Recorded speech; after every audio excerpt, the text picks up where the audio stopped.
Welkom bij Deze Wieke, het programma met de beste en mooiste reportages van de Aroene Wieke. Dit zijn de onderwerpen van Joert. 18 jaar cel voor Jasper S. Kampioenskoorts bij Cambuur rent op na historische winst. En Nienke Laverman lanceert een nieuw album in 30 landen. Dit en meer in deze aflevering van Deze Wieke. 18 jaar cel, dat is de straf die Jasper S. Joert kregen net voor de moord op en de dubbele verkrachting van Marianne Vaatstra, 14 jaar. Jasper S. zelfs wie net in de rechtbank toen de uitspraak die waard. Dat wie even zijn advocaat om persoonlijke redenen. De rechter, Bert Dulle, wiesde van een moon vonnis. De rechtbank stelt hier dat het gaat om buitengewoon ernstige misdrijven. Er is nauwelijks een voorstelling van te maken van wat Marianne op de laatste momenten van haar leven heeft moeten meemaken. Allereerst was daar de schrik van een meisje dat toch al bang in het donker was toen zij op een stille weg van achter werd aangevallen door iemand die uit de duisternis kwam opdoemen. Daarna de bedreiging van het mes en de vernedering en walging van de afgedwongen orale seks. Vervolgens het stuk snijden van een aantal kledingstukken wat zeer angstaanjagend moet zijn geweest. Waarna het tweede deel van de verkrachting begon. IJzingwekkend wordt het als men op zich laat inwerken hoe Marianne de laatste momenten van haar leven in eenzaamheid heeft moeten doormaken. Het moet haar duidelijk zijn geworden dat verdachte haar leven wilde ontnemen. Toen hij de verwurging met de BH inzette. Toen haar leven daardoor nog niet wilde wijken, is daar tenslotte een eind aan gemaakt met 3 gerichte halssneden. Auke Zeldrust die weer er vanmorgen bij doet de rechter zijn uitspraak die. Auke, eerst even nu de straf. De officier van justitie die eerst 3 weken lien, 20 jaar cel tegen Jasper S. Waarom is er uiteindelijk dan toch kiezen voor 18 jaar? Nou, dan was het zien dat de rechtbank rekening houdt met een heel soort factoren. Onder andere dat Jasper S. geen strafblad hier op dat moment. Dus een blanco strafblad, first offender. Dus dat is strafverminderend. Aan de andere kant had de rechtbank zijn, ja, er ben ik omstandigheden wat het strafwet verzwert. De manier waarop hij Marianne ombracht het midden in de nacht. En, wat ik opvallend is, hoe de familie uiteindelijk Marianne Vaatstra in de grijden bij Verkleerste Voen had. Dat gezicht zullen ze nooit weer verliezen. Dat bloot op een net verliezen en dat wordt mij rekenen. Ja. Hoe heeft de familie Vaatstra eens reageerd vanmorgen op het vonnis? Nou, wel wat dubbel. 3 weken lien zei Bouke Vaatstra van ja, eigenlijk vind ik dat hij levenslang krijgen had. Van de moor zei hij van nou, ik hoop hier dan toch dat hij 20 jaar er dan maar uitkomt. Maar ja, uiteindelijk is het dan 18 jaar geworden en van de moor vregen we hem direct naar de uitspraak wat hij ervan vond. Ja, nou, ik had het wel ongeveer verwacht. Wat vindt u ervan, 18 jaar? Nou, veel te weinig natuurlijk. Ja, veel te weinig. Ik had sowieso 20 jaar, het was eigenlijk nog te weinig, maar ja goed, dat is nou eenmaal een Nederlandse wet. Wat vind je ervan dat hij er zelf net bij was? Nou kijk, en daar herken je nou weer de rat aan. Hè? De rat van er zelf niet bij, voor de feiten weglopen. Ja. Wie dat een teleurstelling voor jou? Ja, dat is een teleurstelling. Maar ik had het van hem wel verwacht natuurlijk, want ja, hoe koud hij de vorige keer ook bij zat, nou, dan kun je dat verwachten. Dus zei van de mondje mij van, ik hoop dat het toch 20 jaar wordt, het wordt 18. Er wordt niet toch door heger beroep. Wat zoen je ervan vinden, heger beroep? Nou, nee. Ik denk niet dat het hoger beroep wordt. Alleen al om het feit van ja, wat wordt het dan? Dan kan het ook wel lager worden, maar het kan ook hoger worden. Maar sjoggen je er dan zin op, zin heger beroep? Wil je ook graag dat het Joert gebeurd is? Ja, eigenlijk wel. Laat het maar gebeurd zijn. Het is nou de uitspraak, dus hier kan ik wel mijn leven. Nou zet je jou een punt, Joert, hè? Dat is wat jou hoop je. En nou, hoe nou verder?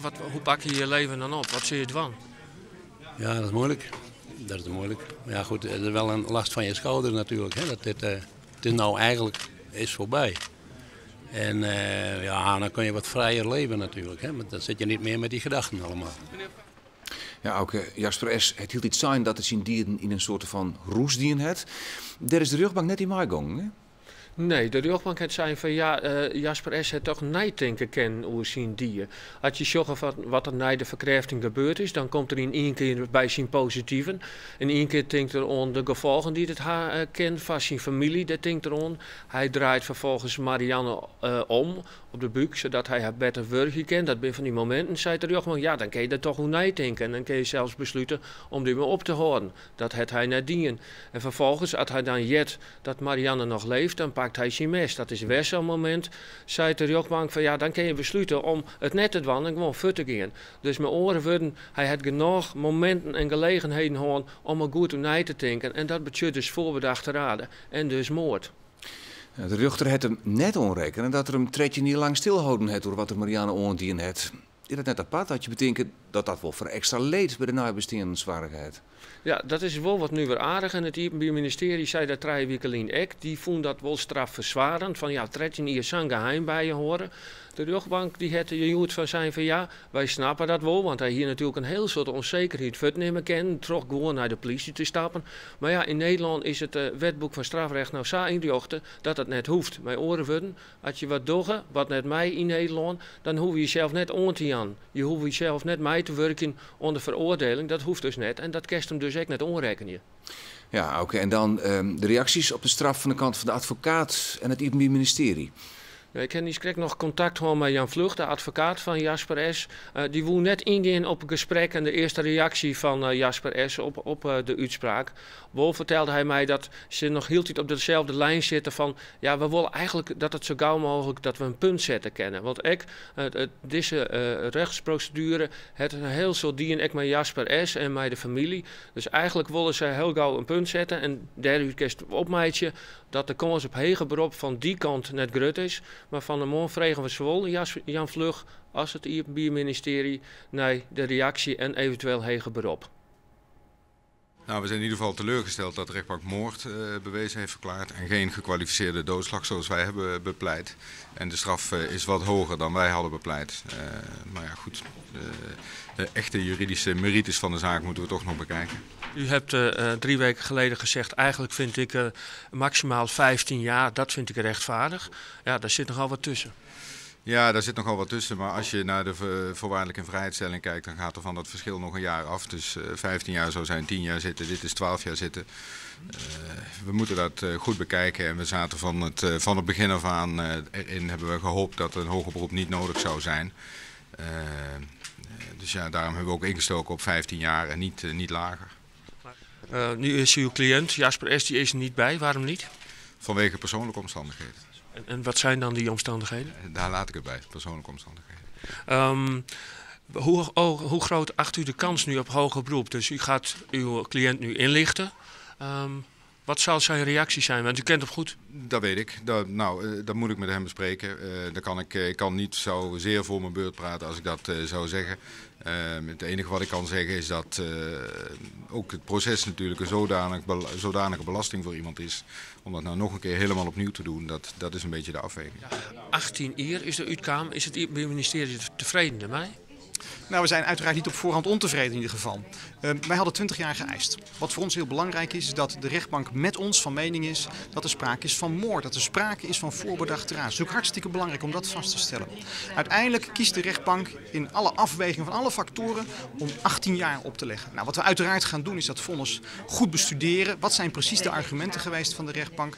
En op basis daarvan gaan wij bepalen of wij wel of niet in hoger beroep gaan.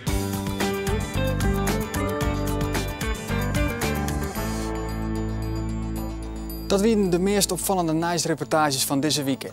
Ze staan ook bij u op de website, ga daarvoor naar Uitsturing Mist. En nou verder maar de sport. De kampioenskoorts bij Cambuur neemt behoorlijk ta. Juster water met 2 woon van de Graafschap en de Ljouwerters bleven 30 mei om de titel. De supporters zijn uit de schroeven en stien de spielersbus massaal op te wachten op het Cambuurplein. Doet die waarom kwam uit Doetinchem. Honderden Cambuur-supporters staan sjongend en met vuurwerk voor het Cambuurstadion. De 2-1-winning op de Graafschap werd vierd als wie het kampioenschap al binnen.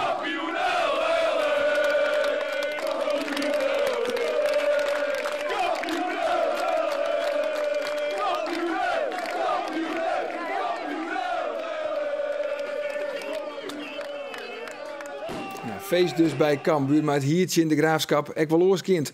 Het wie bij Vlagen billenkniepen in Doetinchem, want de tusploeg kreeg kansen op meer. En boven dat hier Cambuur net te klein hoe beslissings van de skiërsdochter.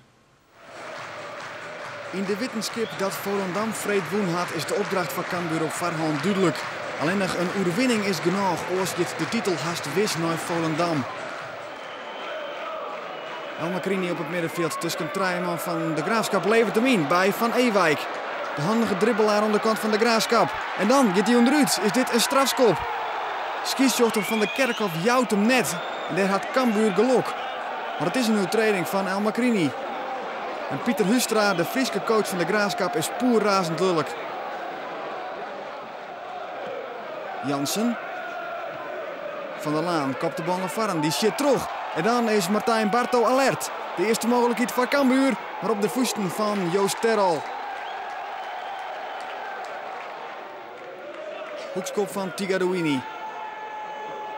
Graafschap werkt de bal voort, maar dan Oebele Skokker. Op een einde paas naar Tigadouini. Waar zit er voor de goal? Onder de oren Martijn Barto. Die komt bij de eerste peel en het is 1-0. Hij stekt de voet uit en via de binnenkant van de peel zet hij de Jouters op een 1-0 vastsprong. Hij scoorde al in Os en Dordrecht en nu dochter het op een eindje in de Graafschap. De Graafschap is knap uit de kleedkamer gaan. Awassar naar Massop. De Doetinchemmers op jacht naar de liekmaker, maar Massop. Het schot gaat oer de goal van Leonard Nienhuis. Awassar. Speelt de bal aan Dijkstra. In één keer de Gypte naar Martijn Barto. Die is van der Meulen de baas. En dan het schot. Git Varlons.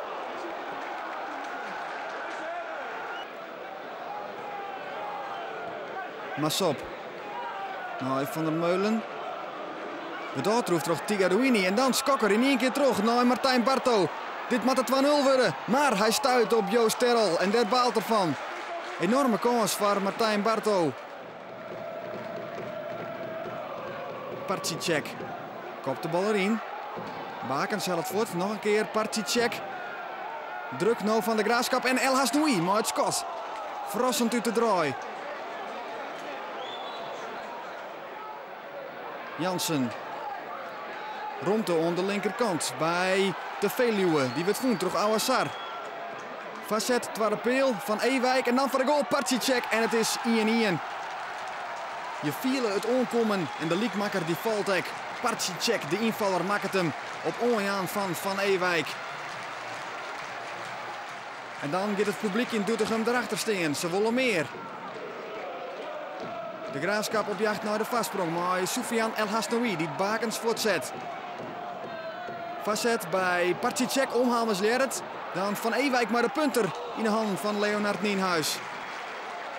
Satrunt de Graafschap aan. Breinburg. De Veluwe, waarom? Nou, Van der Meulen, die liet hem uitroeven. Terug de Leeuw, knap werk.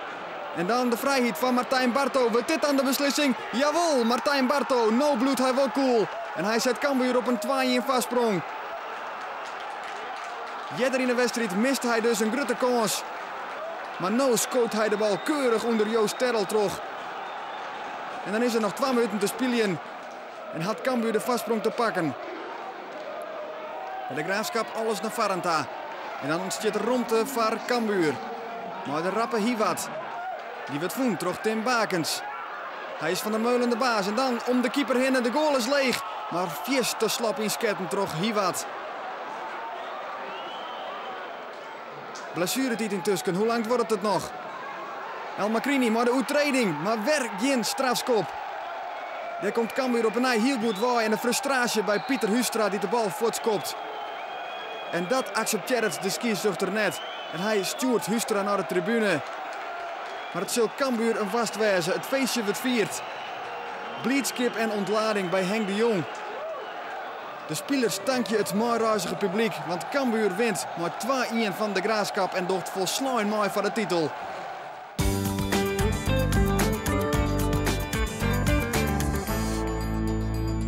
Een reportage uit Bobbeslag wie dat van Arone Wieke. Omroep Friesland had ook een handig oerzoek van alle uitslagen van het voetbal, korfbal, basketbal en volleybal. Klik daarvoor op de knop uitslagen op de site omroepfriesland.nl.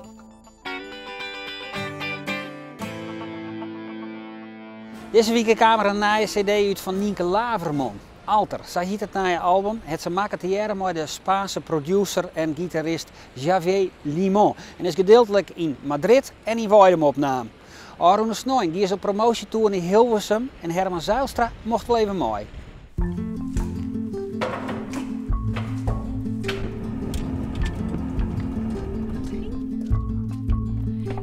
is mij die hier de thuis weer daar. En er is hemelse muziek van Nienke Laverman. Deze Friese schone die heeft haar album uitgebracht in maar liefst 37 landen. Ze zingt hier een prachtig liedje en ze eert haar grote voorbeeld.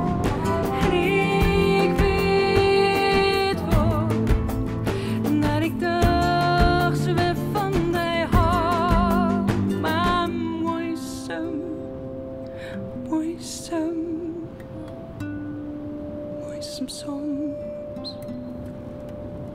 Stel je voor wie je nomade, dan heb ik best een skofke iets van. En nou weet ik het even net. Nou weet ik net wat de volgende stap is, wat je nakomt. Dus het moment dat ik dat wel weer hier, dat weet ik nog heel goed. Dus zit ik te mediteren in de Pyreneeën. En toen kreeg ik het idee voor altijd. Toen kwam de titel, ik eigenlijk misschien wel als eerste nog voor teksten of muziek.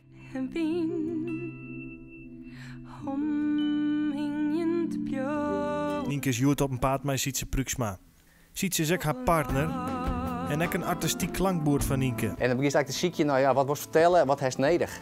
En hoe komt Nienke hier het beste uit? Hier is niet de keuze maar kent van nee, we durven weer een mooie plaat hier in Nederland. We gaan al die 40 theaters al, het was seizoen en that's it. Maar ik denk dat we nou ja, op een punt zitten dat je denkt van ja, we moeten wel net verder zijn. Ik dacht wel van het is dit keer wel eens zo goed wezen om eens het is dichtbij te zieken. Ik heb iets met culturen en vieren landen en de tradities die daar leven. En dat had een bepaalde aantrekkingskracht, vooral misschien omdat het vier voort is en omdat het onbekend is. Maar dan zul je toch vaak hinnen over de dingen die je dichtbij je hebben en die het eigenlijk echt heel bijzonder binnen. Dus dat vond ik nou wel sowieso tijd om eens te zien van ja, broek nou eens wat die hier inspireren zo. Als hier de boet just wat just, als just namelijk ik een heel mooi karakteristiek landschap, is just ik een heel eigen cultuur. Kijkende vechten, hemelbestormers. KRO. De muziek zegt alles. In de studio van Radio 2 zit Nienke haar nieuwe internationaal oriënteerde boeker en manager. Nienke kwam ooit bij ons langs, een tijd terug. En toen zei ze, ja, ik wil graag meer internationaal gaan werken. En wij werken heel veel internationaal. En ik dacht, moet ik eerlijk zeggen, in eerste instantie... een zangeres in het Fries, internationaal. Lijkt me in Nederland al lastig, hoezo internationaal? En toen zei ze van, ja, maar ik ga een plaat maken. En ik heb een producer en die heet Gabriel Limon. Nou, die is internationaal heel bekend en die kende ik ook. Dus ik dacht van, nou, als dat zo is... dan willen we wel eens gaan kijken, want dan biedt het wel mogelijkheden. Nou, een paar weken later zat ze met Gabriel Limon bij ons in het kantoor. En sindsdien trek ik heel Europa door als ambassadeur van een Friese zangeres in het Fries. En sta ik uit te leggen waar Friesland ligt. In Engeland staat ze op het WOMED Festival. Dat is een heel groot festival, ooit geïnitieerd door Peter Gabriel.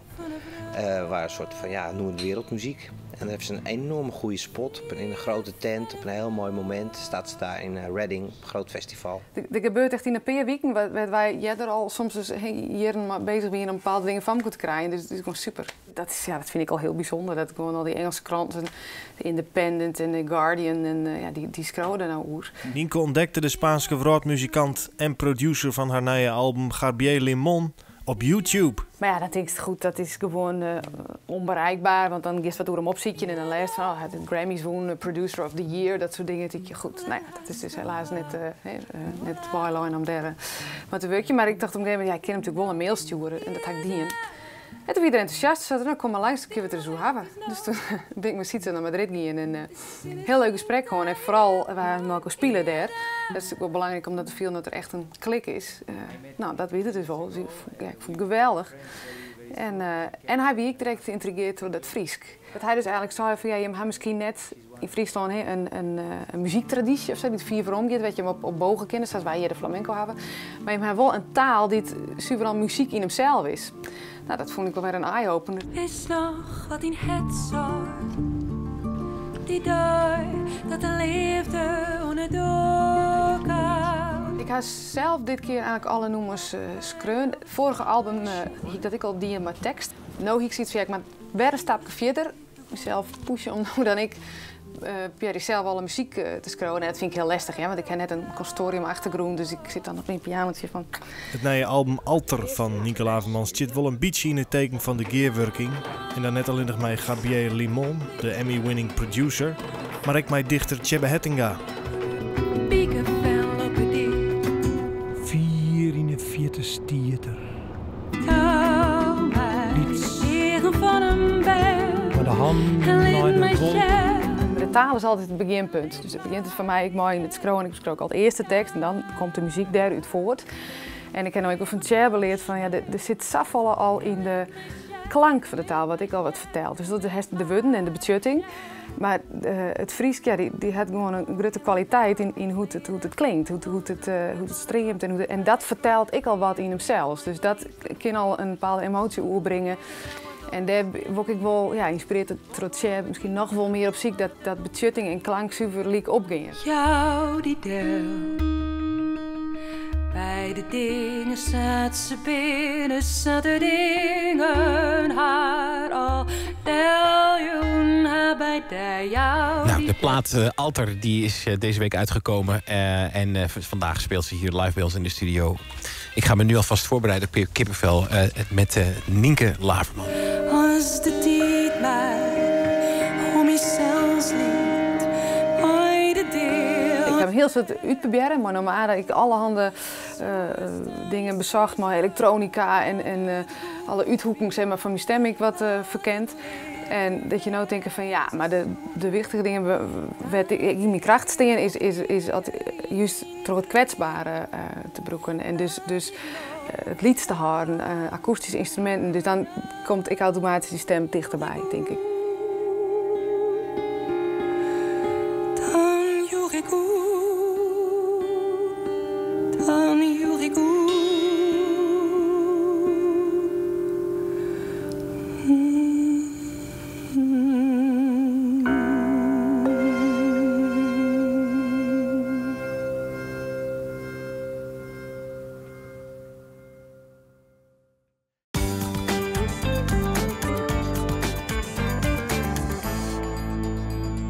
Je sjoggen naar deze week maar de meest opvallende reportages van de oude dagen. Onder andere over cultuur dus.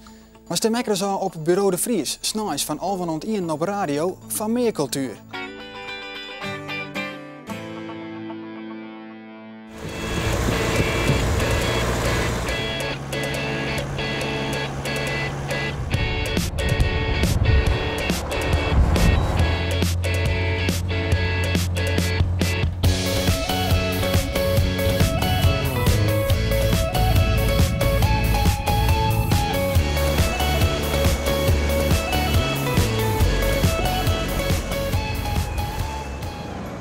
Wij rijden nou mooi in een bijzonder voertuig, maar een bijzonder verhaal.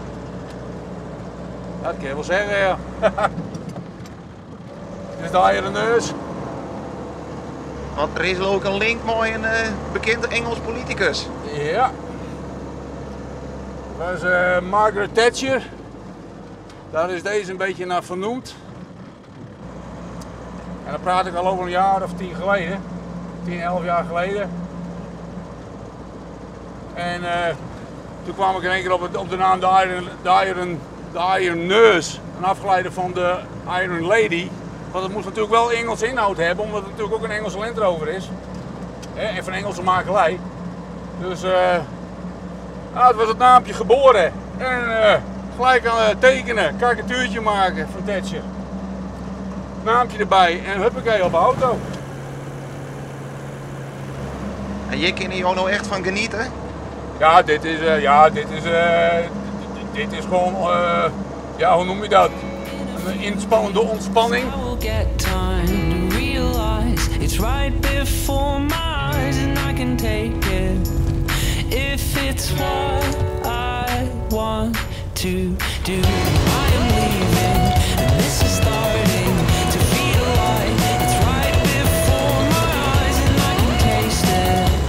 En ging je met deze wijn ik wel eens naar het Boetenloon? Ja. We gaan sowieso 1 keer per jaar al naar Engeland. En wat vinden die Engelsen er nou van, dat jouw voertuig de Iron Nurse ziet? Nou ja, die Engelsen die houden wel van een beetje humor. Maar ik heb het geluk dat wij natuurlijk een, wat ze zeggen, een bloody Dutchman ben. Dus die grap kunnen ze dan nog wel waarderen. Maar was je nou gewoon een Engelse geweest, nou, dan had je je verafschuwd hoor. Met het feit dat je met de Iron Nurse op de auto rond gaat rijden. Maar nee, maar ze nemen dat gelukkig ze nemen dat heel goed op. Nou is dit een bijzondere hobby van jou. Maar we rieden ook nog een heel andere bijzondere hobby van jou daar. Ja, dat is wat anders ja. Molentjes. Ja, schitterend.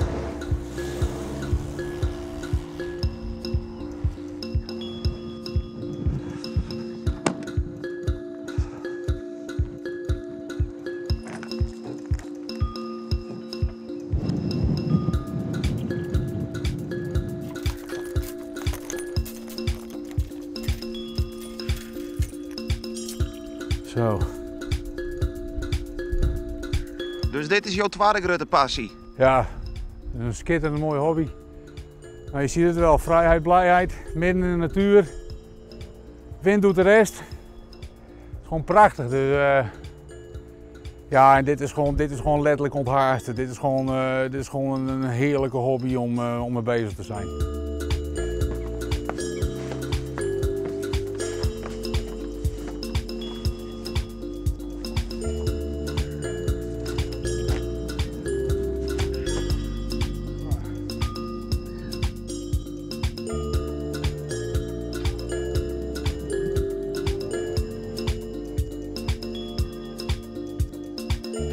Je bent wel een man van die bijzondere hobby's. Ja, ja, apartigheden, daar hou ik van. Dat is gewoon leuk. Dat moet niet 12 uit dozijn zijn. Het mag voor mij wel even, het mag wel wat meer wezen. Voetballen doet iedereen al. Ja, God, en ik ben ook niet echt een sportman, dat geef ik eerlijk toe. Maar dit ben gewoon apartigheden, dat vind ik gewoon prachtig.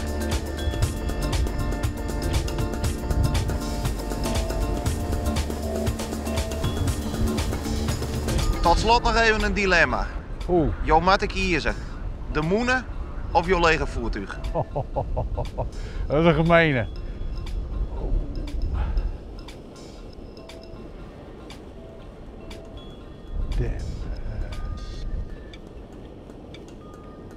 Nou, wij zullen niet van jou afpakken, hè?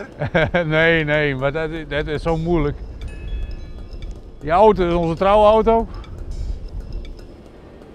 Die molen, dat is al een kindje van je. Ik denk niet dat dat gaat worden. Dat wordt heel moeilijk. Helaas. Nee, ik houd bij beide. Nice, sport, cultuur en het leukste van hier, het ziet weer alle keer in deze weekend. Na je weekend ben we er weer. Graag ontdaan.